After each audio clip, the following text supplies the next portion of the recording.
Қазақстан Республикасының президенті Қасым Жомарт Тоқаев Қазақстан халқына жолдауын жариялады. 2022 жыл 16 наурыз. Президент Қасым Жомарт Тоқаев парламент палаталарының бірлескен отырысында Қазақстан халқына жаңа Қазақстан, жаңару мен жаңғыру жолы атты жолдауын жасады. Президент жуық арада жүзеге асырылатын ауқымды саяси реформалар мен бірқатар әлеуметтік экономикалық шараларды жариялады. Бірінші, президенттің өкілеттігі туралы. Барлық азаматтарға бірдей мүмкіндік берілетініне мемлекет басшысы мызғымас кепіл болуға тиіс. Сондықтан президенттің жақын туыстарына саяси мемлекеттік қызметші болуға және квазимемлекеттік секторда басшылық лауазымды иеленуге заң жүзінде тыйым салынады. Мұндай норманы Конституцияға енгізсек те артық болмайды деді. Екінші, өкілді билік тармағын қайта құру. Халықтың сенім мандатына ие болған депутаттарға жоғары жауапкершілік жүктеледі. Олар мемлекетімізді өркендету ісіне белсене ат салысуға тиіс. Ең алдымен Сенатты жасақтау тәртібін және оның бірқатар функциясын қайта қараған жөн. Үшінші, сайлау жүйесін жетілдіру. Саяси жаңғырудың басты мақсаты азаматтардың мемлекетті басқару ісіндегі рөлін арттыру.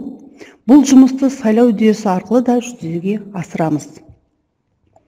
Төртінші, партиялық жүйенің дамыту мүмкіндіктерін кеңейту. Жаңа Қазақстанды құру ісі адал әрі еркін саяси бәсеке болуын қамтамасыз етуден бастау алады. Осыған байланысты біз партияларды институционалдық және ұйымдастырушылық жағынан дамытуға барынша қолайлы жағдай жасауымыз керек деді. Бесінші, сайлау үдерісін жаңғырту. Халықаралық тәжірибеде сайлауды ұйымдастыру жүйесі ұдайы өзгеріп отыратыны белгілі. Яғни әділ және ашық сайлау өткізу үшін тиімді шешім іздеудің маңызы зор. Алтыншы, құқық қорғау институттарын күшейту. Конституцияның ең жоғары заңдық күші бар. Ата заңымыз еліміздің бүкіл құқықтық жүйесінің тірегі. Жетінші, бұқаралық ақпарат құралдарының бәсекеге қабілетін арттыру және азаматтық қоғам институттарының рөлін нығайту. Бұқаралық ақпарат құралдары бәсекеге қабілетті және еркін болуы керек. Бұл қағидат қазір кез келген өркениетті ел үшін айрықша маңызды. Отандық ақпарат құралдарының Қазақстанда, өңірде және әлемде болып жатқан үдерістер туралы өз көзқарасы болуға тиіс. Сегізінші, еліміздің әкімшілік аумақтық құрылымын жетілдіру. Қуатты өңірлер, қуатты ел деген ұстаным әрдайым өзекті. Ең алдымен Семей аймағында Абай облысын құруға ұсынамын деді. Орталығы Семей қаласы. Ұлытау облысы құрылады. Орталығы Жезқазған қаласы. Алматы облысы екіге бөлінеді.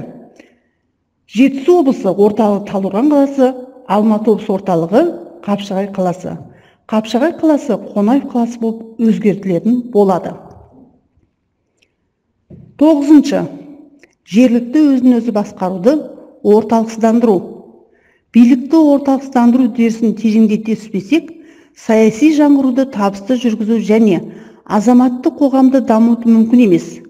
Біз нақты өкілеттіктерді орталықтан өңірлерге берусін жалғастырамыз. Ең алдымен мемлекет пен жергілікті өзін өзі басқару институттарының міндеттерін тиімді ажырату қажет. 10-шы, дағдарысқа қарсы кезек күттірмейтін шаралар туралы.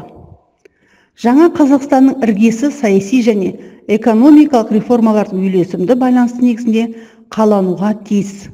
Бұл біздің елімізді дәйекті түрде ілгері дамытуды және азаматтардың тұрмыс деңгейін арттыруды қамтамасыз етеді.